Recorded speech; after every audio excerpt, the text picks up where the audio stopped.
Welcome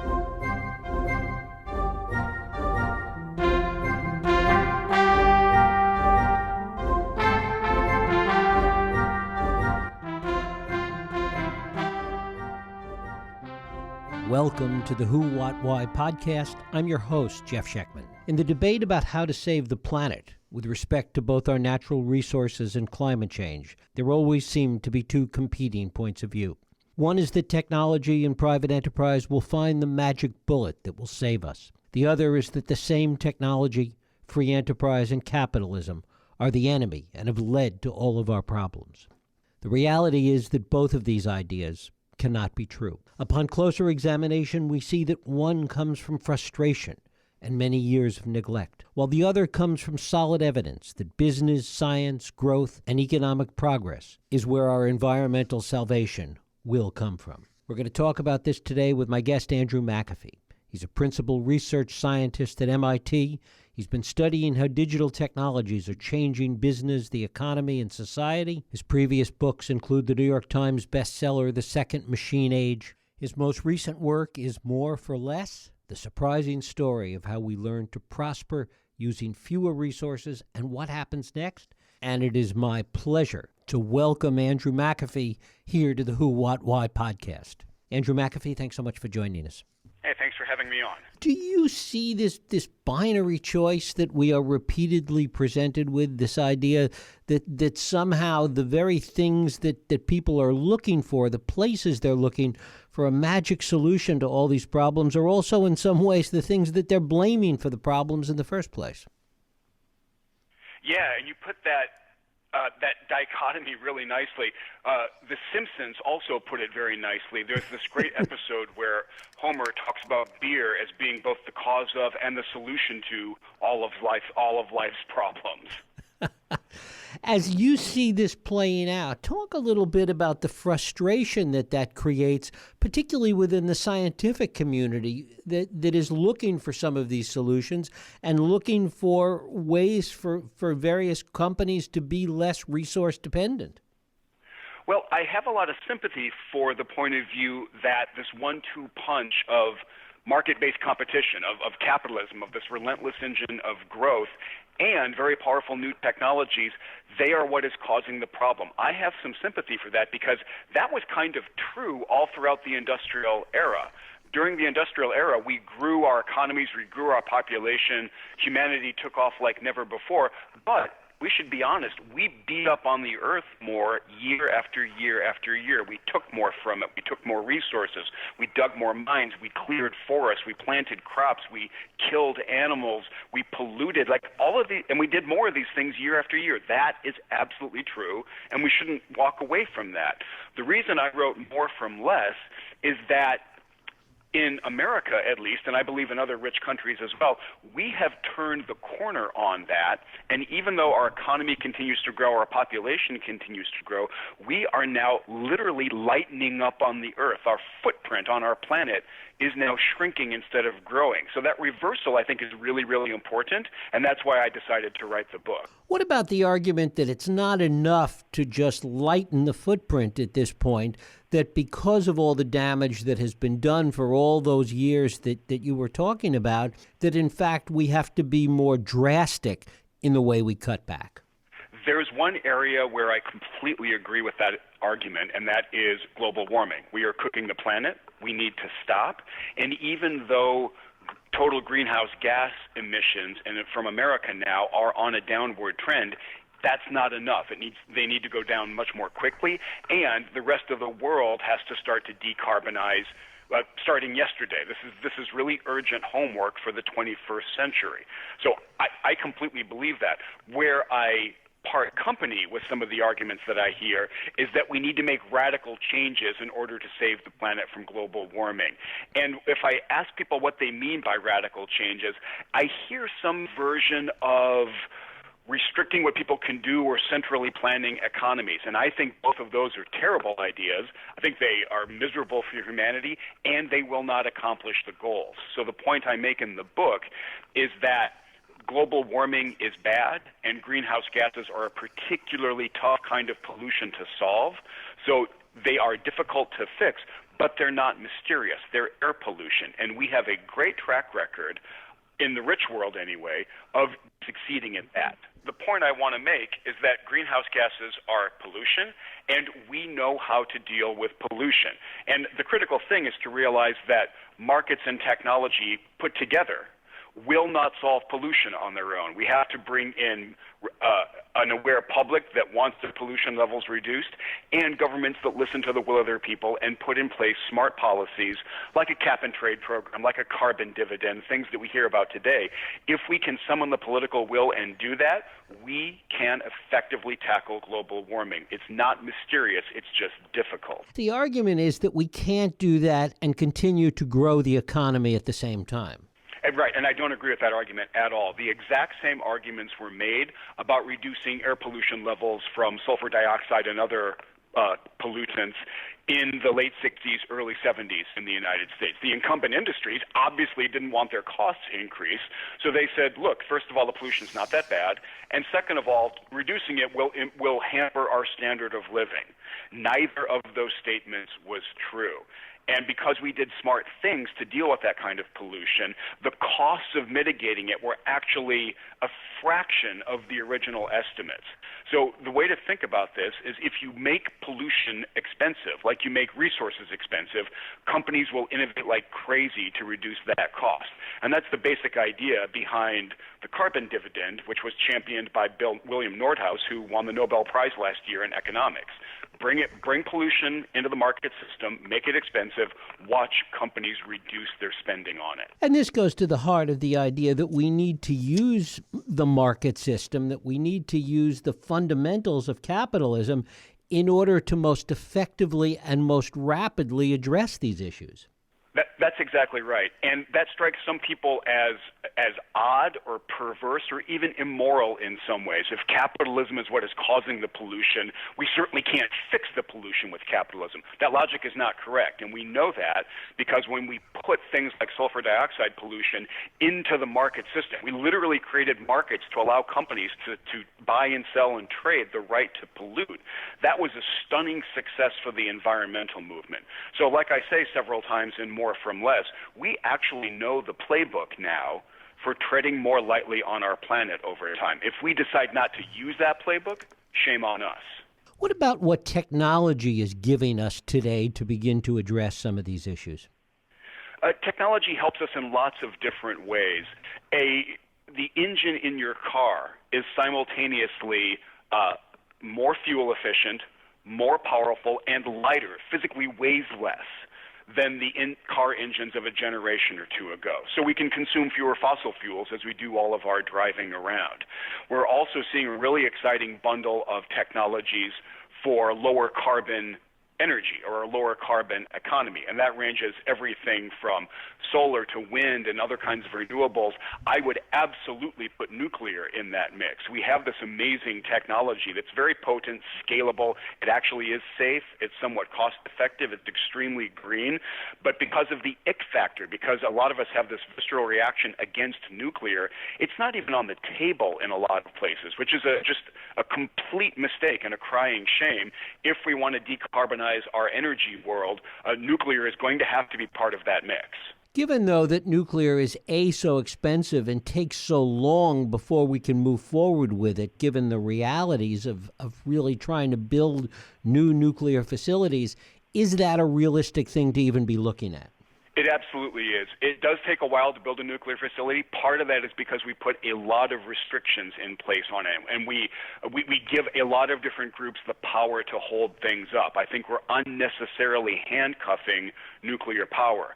And you point out it is, in some ways, comparatively expensive. However, we have subsidized wind and solar for many, many years. We're subsidizing this one kind of green energy and complaining that this other kind is too expensive. And then the last point on that is when you look at Europe, the countries that have the lowest electricity prices are essentially France and Sweden. They are the most nuclearized countries in Europe. I don't think that's a coincidence. You also address another subject that people look at with that same ick factor, and that's the subject of GMOs. Yeah, absolutely. And I should be clear. I have an ick factor when I initially think about both nuclear power and GMOs. I think I've been conditioned to have that ick response by, my wiring, by vivid things like 3 Mile Island and the notion of a frankenfood. So I appreciate the ick factor. The point I make in the book over and over, though, is we can't stop there. We can't let our ick factor dictate our choices. We have to go where the evidence takes us. And the reason I believe that is that the stakes are just too high. We just can't walk around being ruled by our intuition when important things about the fate of our planet are at stake. And when I look at the evidence around GMOs, and every body that I've come across, the academies of science in most of the major regions of the world have all looked at this. They've all issued reports, and they've all said the same thing, which is there's no evidence that these things are any less harmful or any more harmful or any less safe than conventional techniques. And if it's true that our climate is changing, and let's be clear, it is true, in the years to come, we are going to need different strains of crops that are more resistant to drought and heat waves or need less rain. The GMO toolkit is the way we're going to get these things. And right now, there is a terrible problem with blindness brought on by vitamin A deficiency in very low-income parts of the world. There's a thing called golden rice that would fix that problem that's being resisted by the anti-GMO forces. I find that a deep moral mistake. How much of this at heart has to do with the way we are looking at science today and really losing an appreciation for the importance of science?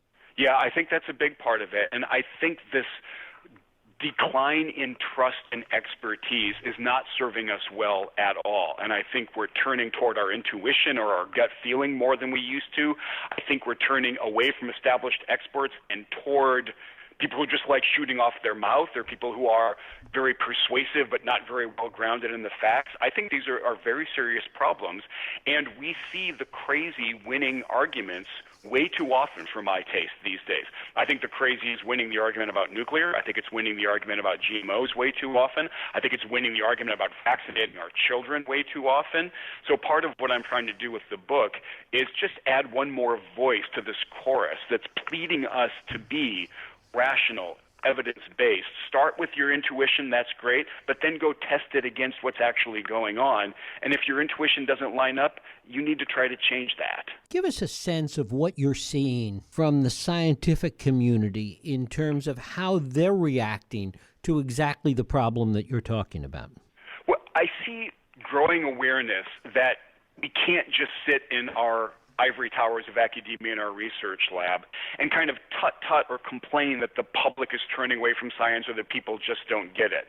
I think people are turning away from science, but at least in part, that's on us. We have to become better communicators. We have to become better at the conversation. We have to join the conversation.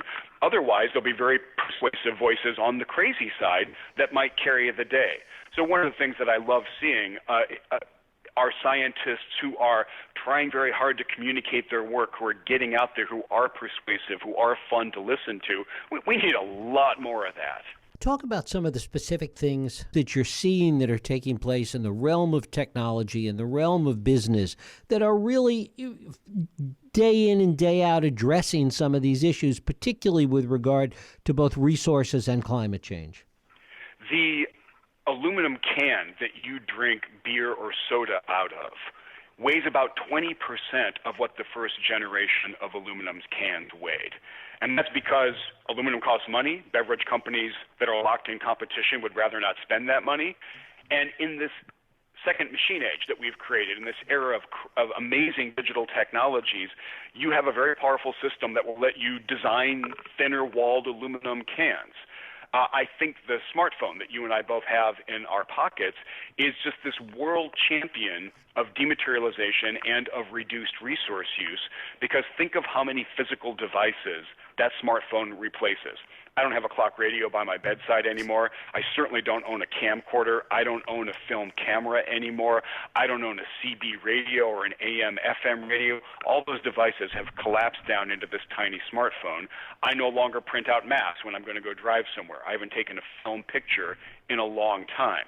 So lots of media, lots of resources have kind of collapsed down into the smartphone. I think it's also fascinating that even as our digital industries grow very, very quickly, total electricity use in America has been just about flat since 2008, 2009, for about a decade. That's really interesting. And what that tells me is that these digital industries, they do consume a lot of electricity, but we use them to save on electricity elsewhere in the economy. So there are all these different vectors by which technology helps us lighten up on the planet, not out of altruism, but out of the desire to satisfy consumers while spending less money, while reducing your costs. All those vectors add up. And I haven't even been able to identify a tiny fraction of all the vectors, all the different ways that technology is helping. But when I look at the overall statistics, the overall evidence, I'm very confident that technology is causing us to lighten up. As you talk about these ideas, both in the book and in your public pronouncements and speeches, etc., talk a little bit about the pushback that you get, because so many of these points are things that people are just so resistant to. One of the main things I hear back is what you're saying could be true, but it's because of globalization. We've just outsourced all of our resource intensity, all of our pollution, all of our energy use to China, essentially. And we should be clear, we have globalized. A lot of our manufacturing has moved offshore to China. However, we still are a huge manufacturing country, and even with that fact, we still use fewer resources overall.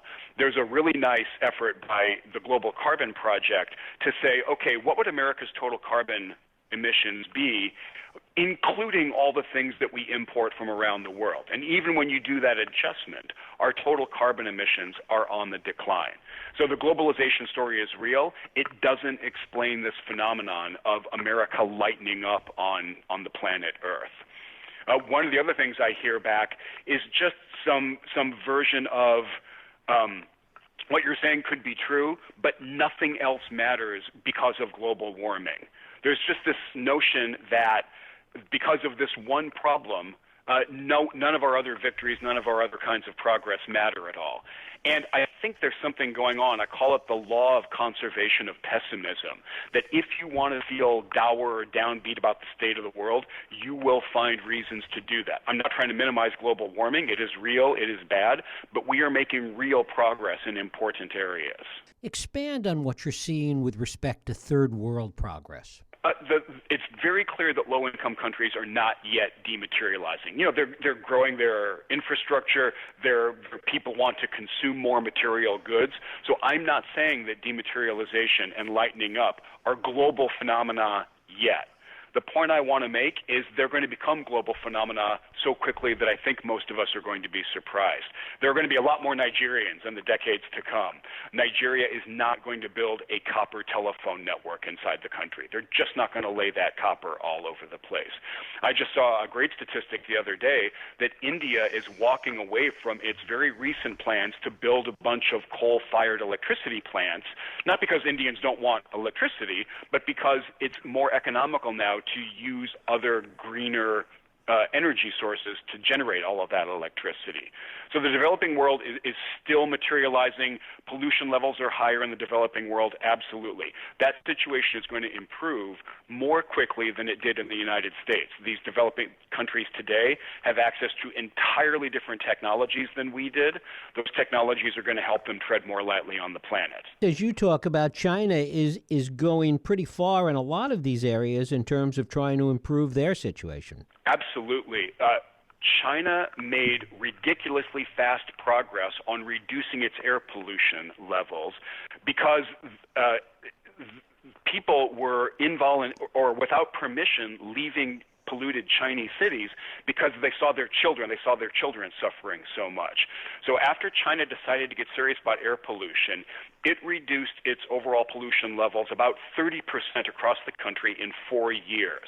And as somebody pointed out, it took America 12 years after the passage or the update of the Clean Air Act in 1970 to reduce our air pollution levels by that much. So again, when you have this combination of a public that's aware of the problem and a government that's somewhat willing to act on the desires of the people, things can happen quite quickly. Now, I'm not pretending that China has suddenly become a democracy and is listening perfectly to its people. But in this instance, it took very effective action very quickly. And a lot of that was not because of the politics of China, but simply the economics. It was good business to do that.